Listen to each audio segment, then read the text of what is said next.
joining us here today. We know that Columbus is not the only city experiencing a spike in violent crime. It remains truly devastating to see this violence in our own streets, across our neighborhoods. Far too often, these tragedies involve youth as both victims and assailants.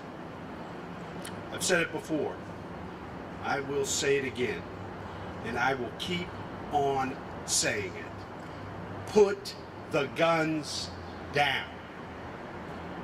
We need every single member of our community to step forward and hold those who commit these crimes accountable for their actions. But we also need families and support systems to stay connected with the youth in their lives, to know where they are at all times, and enforce curfews 24/7, 365.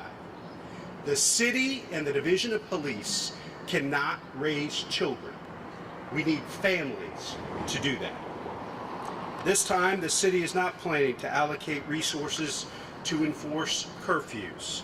We need individuals and families to lead the important conversations and to establish and enforce clear, sensible, and common sense expectations within their homes.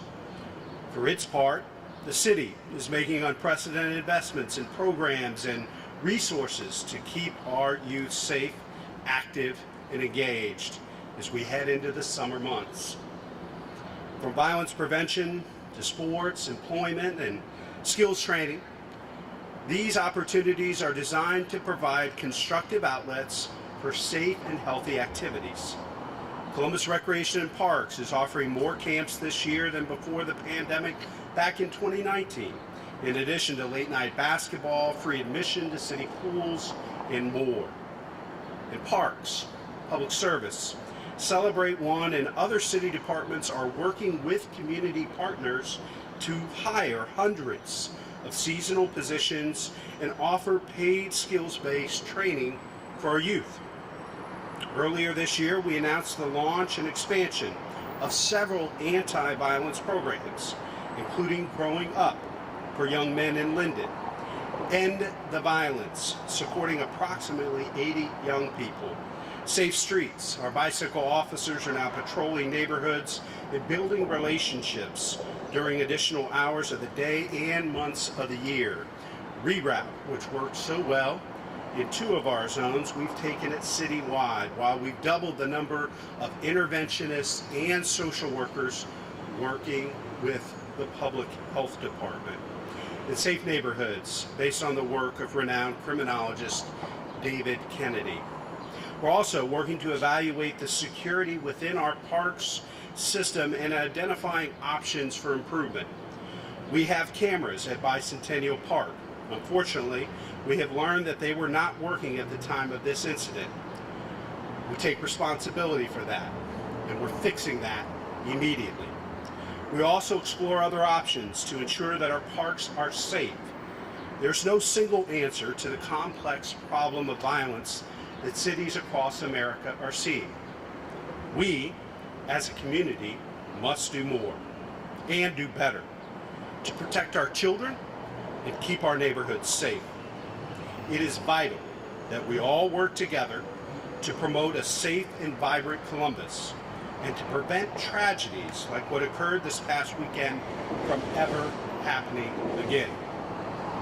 Now I'd like to invite Interim Chief Woods to say a few words. Chief.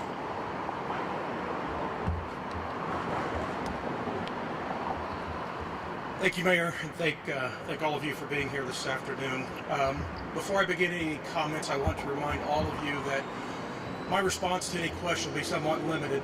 Although this is an event of note, it remains an active investigation, an active homicide investigation, and an investigation into the felonious assault of 5 additional victims. At 10:06 p.m. on the 22nd, Columbus Police Radio Room began receiving phone calls regarding loud noise complaints and loud music complaints at 233 Civic Center Drive, which is Bicentennial Park. We received a total of 9 calls indicating that there was some type of loud disturbance, loud music, and people in that area. At 10:39, we received some additional phone calls. Those phone calls indicated that it was a larger crowd and there was some kind of a disturbance. No information related to any type of violence or assaults going on, but just that a large crowd was in there causing some type of a disturbance. 11 p.m. is the shift change for 16 Precinct, which is the precinct that includes Bicentennial Park and most of downtown. So our first available car to be dispatched to the loud music and the disturbance occurred at 10:48 p.m. At approximately 10:51 is when that first cruiser was arriving. At that same time, the radio room began to receive information about a shooting that occurred at Bicentennial Park. The first cruisers at scene radioed information that there were a lot of kids running around. Again, at 10:51, we received the first call of the shooting, and additional subsequent phone calls reported additional shots being fired in the area. At that point, multiple officers from 16 Precinct and adjoining precincts responded and encountered a lot of people fleeing the scene. When officers arrive at scene on one of these, the first order of business is to try and secure the crime scene to make sure that there's no active threat continuing. The second priority is to then to care for victims. So they began searching for victims and again located 6 individuals that had been shot and 2 individuals that had been injured, we believe through being trampled as the crowd ran. As they were securing those victims, most of our witnesses fled the scene, and we are asking that if anyone has information, was at that park, saw anything, recorded anything on their telephone, on their cell phones, is to provide that information to the Columbus Police. Homicide investigators have been working this diligently since this occurred. We have received some information, we've received some videos, but we know that there were a lot of people there. We know a lot of people have information, and we believe, based upon our experience, that there will be video that was taken at that scene, and we believe that video will help us with this investigation. So it's critically important that if a parent knows their child was there, to have that discussion with them. And if they discover any type of video or any information that they have, please reach out to us and provide us that information. Bicentennial Park remains an active crime scene. We have police cadets assisting our crime scene search unit right now by walking through that park and looking for any evidence that we have not discovered. That will continue for some more time. If that proves successful, we will again increase the number of personnel that are there searching for evidence. It's critically important that we recover any and everything that we could find at that scene. At this time, I'm going to let Chief Becker expand upon some of the investigative measures that are being taken.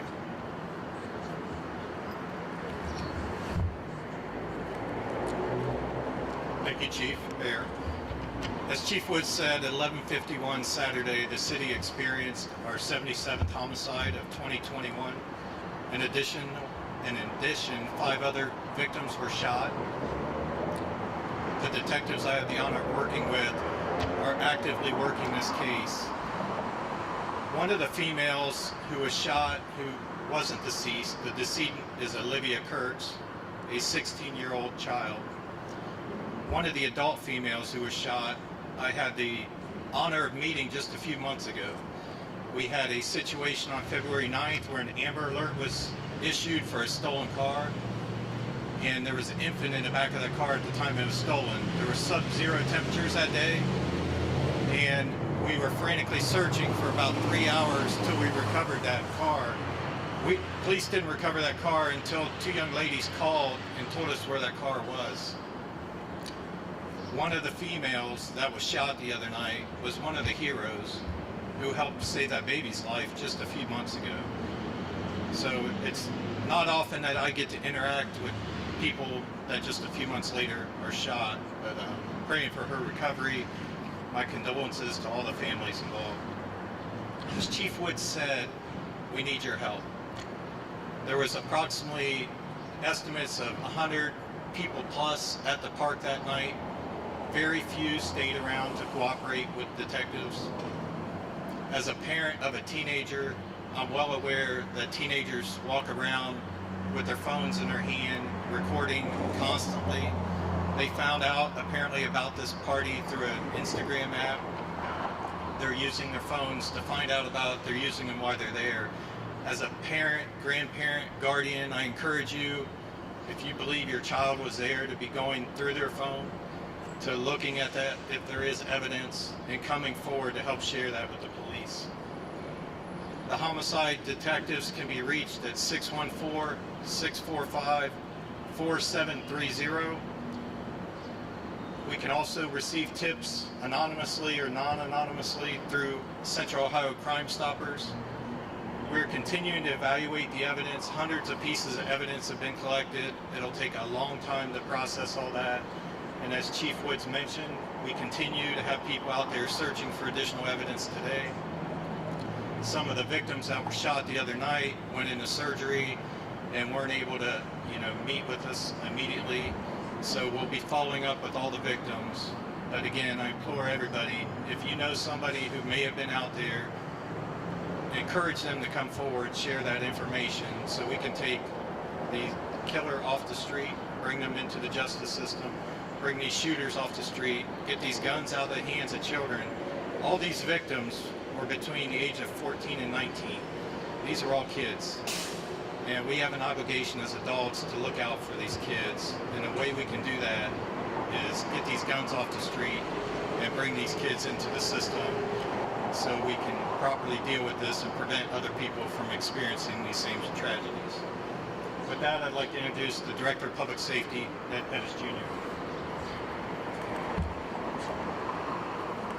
Thank you, Chief. Thank you, Mayor, for having me here to speak. I want to close today with a message to our community's parents and grandparents. I was notified of this shooting around midnight Saturday night, early Sunday morning, with very basic details. A short time later, I received an update with some of the ages of the victims. 19 years old, 16 years old, children. This is beyond troubling. It's more than heartbreaking, and it is simply unacceptable. I am a parent and a grandparent, and like many in our community, I have grandchildren who live with me. We all have a responsibility here to see to the well-being and good conduct of our children and our grandchildren. We all need to work together to make our city safer and better. This is a problem so big that it's going to take all of us working together to address it. These are our children and our grandchildren. We want what's best for them and the safe environment for them to live in, to learn in, to grow up and be successful in. This is not a problem that can be solved by government alone. Police cannot be expected to be in all places at all times. Police cannot raise our children. It takes each of us, every family, every household, every block, to take accountability and to do our part. Parents and grandparents, I'm calling on you to step up, not only to account for your children's whereabouts and actions. If it's possible, as the Chief has said, that your children or grandchildren were at this event Saturday, we are asking you to check their phones for any video or photos. This could be the evidence that helps us find those responsible for this horrendous act of violence. We can do better. We must do better. But we must do this together. I urge all of you to do your part. These are our children, and it takes all of us to keep them safe. And it starts at home. Thank you.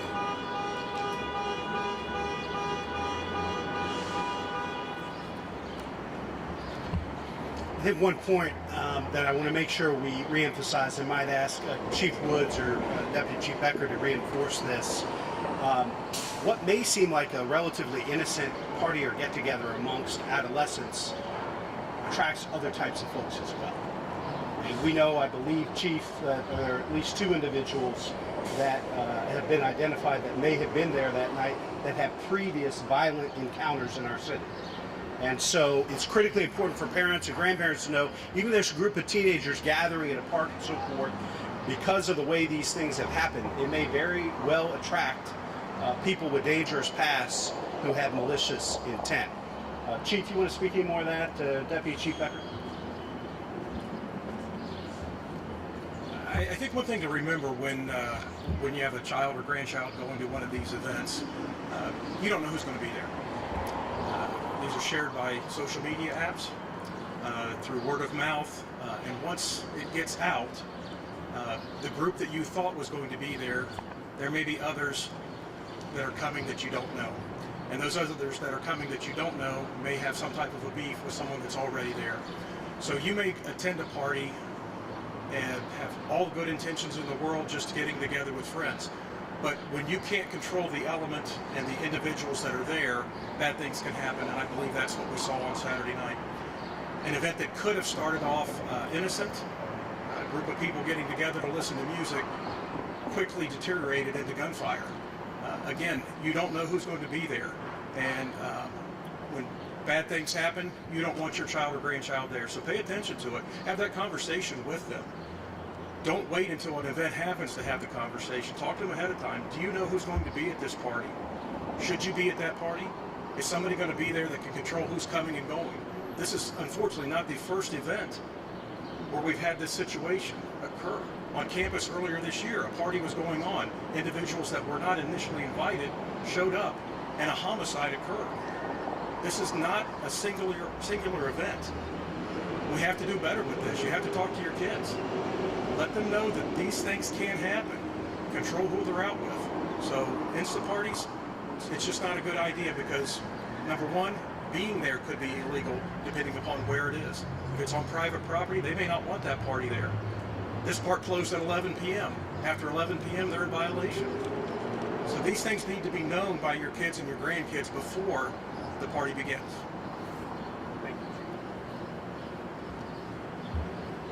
Thank you, Chief, Director, Deputy Chief Becker. Be happy to take any questions you may have. Mayor, and I guess this might be better for the chief or the deputy chief, why did it take so long for somebody to come to that non-emergency call? Obviously it was a non-emergency, but can you speak at all to what else was going on and why that took such a long time? Chief, Deputy Chief. So two factors. Number one, our other calls for service. It was a Saturday night on a warm night. So other calls for service were occurring on second shift. Again, at 11 p.m. there is changeover. So you have to have time for the second shift officers to get back to the substation, unload, get their gear out. Third shift has to have roll call, get back in service. And again, I need to look at what other calls were pressing when they marked in service. We prioritize all our all our calls that we receive, and that's a priority 1 through a priority 5. Priority 1s are emergency calls, someone's being hurt, a shooting, a stabbing, all the way down to a priority 5, which is kind of a nuisance, a car that's being parked. Loud music complaints are a priority 4. We do our best to get those dispatched within 60 minutes of receiving that phone call. But in that 60 minutes, if a priority 2 or a priority 3 or priority 1 comes in, that priority 4 is going to get pushed back down. So again, even though it's in there as a priority 4 and received at 10:06, if something more pressing, more urgent comes in, that run will get pushed down. So that is unfortunately how that evolves throughout the night. And that's not an unusual occurrence on a warm Friday, Saturday night in a city of nearly 1 million people.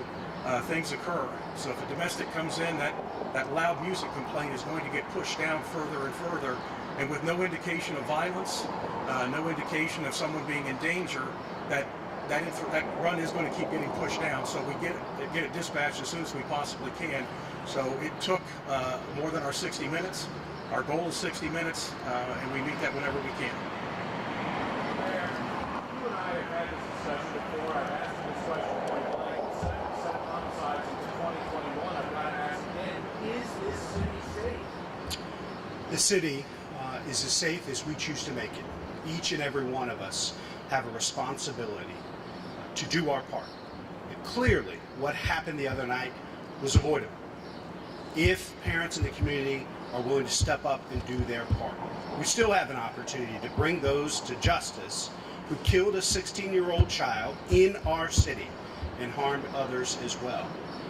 Our city is worth fighting for. And what that means is that we've got to come together, not just investing in youth violence prevention programs and other things that we're doing as a city, but stepping up, looking out for our neighbors, understanding that whether or not these children are ours biologically, they're our responsibility as a community, and making sure that we share information with the police to hold people accountable and get violent assailants off the streets. Our city is as safe as we're willing to fight and work together to make it. You have a statement over the weekend described the city as complete chaos. Is there complete chaos out there? You know, we're interested in focusing on neighborhood and community safety, making sure our officers have what they need, that our neighborhood and community leaders are working with us to make our neighborhood safe. I'm not going to get into back and forth with folks that may or may not be part of our long-term strategy. And if I can follow up then quickly, this is a city centerpiece, Bicentennial Park. Are you concerned that there's a perception outside of the city that there's chaos, that this is not a safe city? That's a place for people to come in from out of town. Well, I think that's why we're standing here today. And the fact that we lost another 16-year-old child in our city, in our community, and so many young people were clearly in harm's way. And that's why we're asking the community to step up, share information, go through your kids or your grandkids' phones, talk to them about what they saw Saturday night, share that information with law enforcement. They can do it anonymously, as was shared earlier through Crime Stoppers. But we have to hold folks accountable for what happened the other night, but also challenge each other to make sure it doesn't happen again. Dan?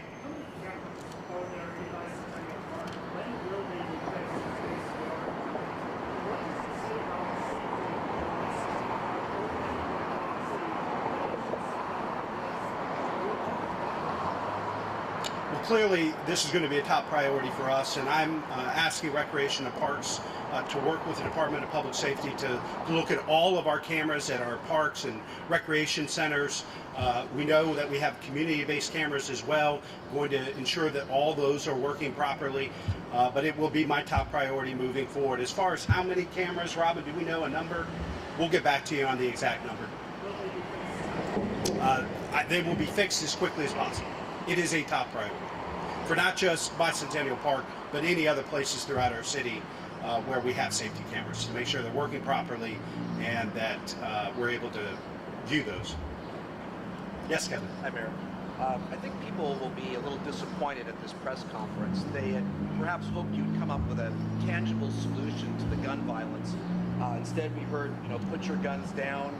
What is your solution to fix this? Curfews don't seem to work. Should parents and guardians of these children be held legally responsible when their children commit crimes like this? What can you do to get people's attention? Because I'm hearing a lot of words and not much action.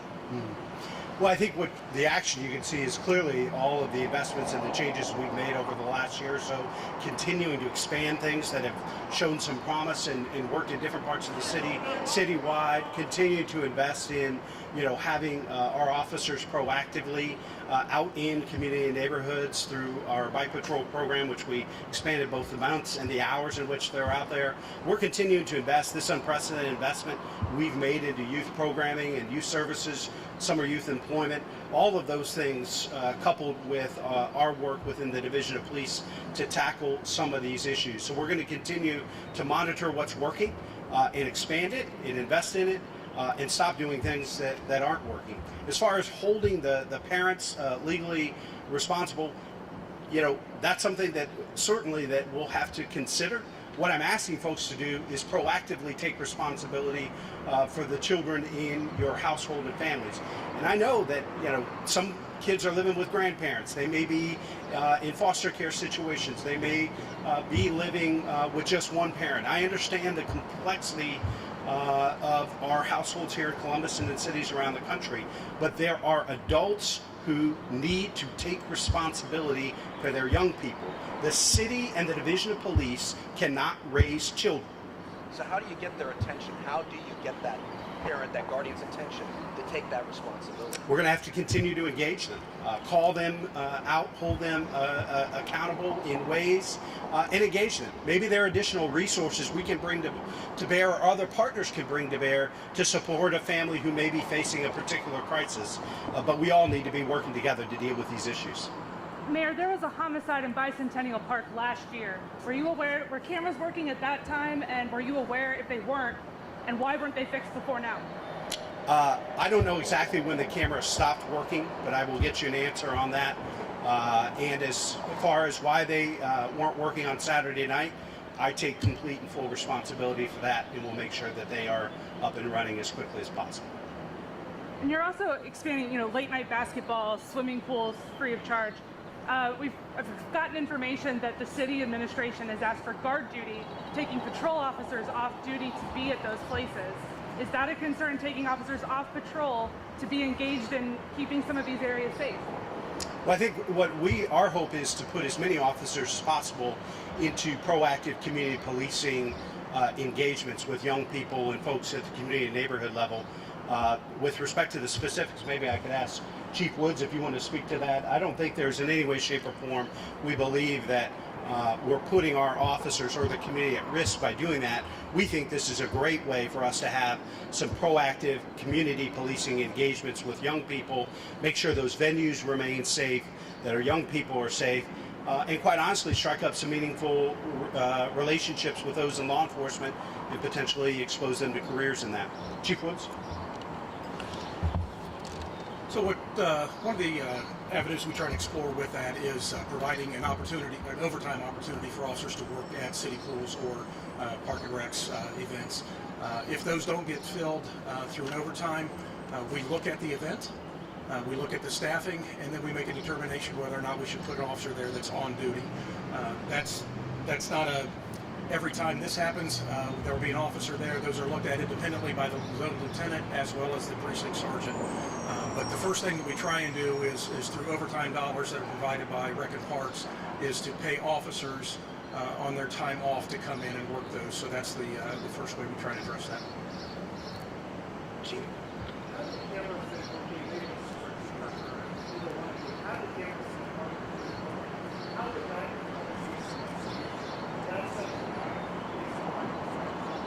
Well, I won't say it sets us back, but it definitely is another piece of evidence that would have provided us information about what was occurring and who was there before the incident occurred. We do have body-worn camera of the officers that are responding. We're going to let the detectives take a look at that and see if there's information that the camera may have picked up on, that an officer's focused on a victim or something else that's occurring, but in the background the body-worn camera may have picked up a piece of evidence that we just haven't had a chance to identify yet. Right now the focus has been on the crime scene. As Chief Becker said, it's a large crime scene. Over 300 pieces of evidence have been recovered thus far, and we are actively searching that right now. So while the surveillance cameras from Rec and Parks would have been beneficial, it's not the only piece of evidence that we have to work off of. We don't have any of that information yet right now. Again, we have two people that stuck around and provided information to detectives, but even as we speak this morning, Homicide was getting additional phone calls from people that were there, people that are providing information of people that they thought were there. So it's kind of a full court press from our Homicide folks. All the four units are working together on this, taking information and gathering information for those lead detectives so they can work backwards and try and find these shooters and arrest them. I mean, it's not just identify them. We want to arrest them and we want to put them in front of a court. And that's the best outcome that from the Division of Police that we can have. The best outcome would have not to have occurred, but it did. So it's our responsibility to conduct that investigation and arrest somebody out of it. Chief, do you think a reward in this case would help bring people forward with information? I know you mentioned it. Kevin, I didn't hear the first. Do you think a reward in this case would help bring forward information that you say you need? You know, right now I won't say yes or no because I know we're getting information. We try and use rewards when information starts to dry up or it's not being productive. But as Chief Becker and I discussed before we came over here, Homicide is getting those phone calls. We will be checking back with Crime Stoppers, seeing what information they have. We have ways online you can provide information. So there are a lot of avenues where the public can call in and provide us information. This press conference is another plea to get information. So if that information that we get over the next few days isn't successful, isn't productive, then a reward may be something we look at. But right now, excuse me, right now we're getting that information, so keep it coming. We want to hear it. Do you have any idea how many shots were fired at the park? No, we don't, and that's part of the investigation is looking for shell casings, looking for any bullet fragments. That's why we have that extra eyes over there right now. We've got cadets that are probably going to be getting down on their knees, walking and looking through the grass. That's thick grass right now, springtime, so it's difficult to locate. But we want to try and scour that park all through the grass, all through any piece of concrete or anything out there, trying to find every piece of evidence that we can.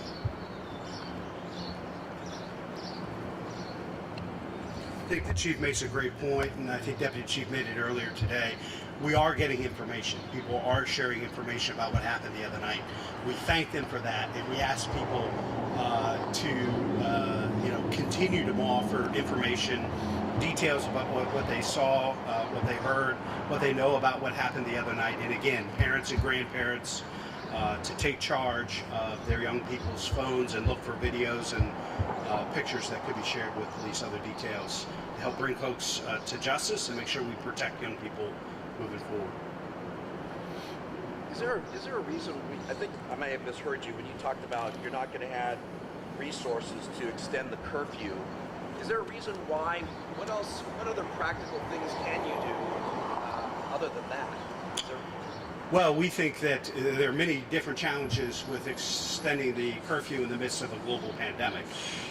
And we have lots of issues where we're asking the Division of Police to run point on in the community. And so this is a place where we've got to ask parents and grandparents and family members to step up. The city's not going to impose and enforce a curfew. We need you to do it in your households, in your neighborhoods, to make sure that young people who should not be out in parks or out at all after a certain hour at night are at home where they belong, in the supervision and care of a loving adult. Thanks, everybody.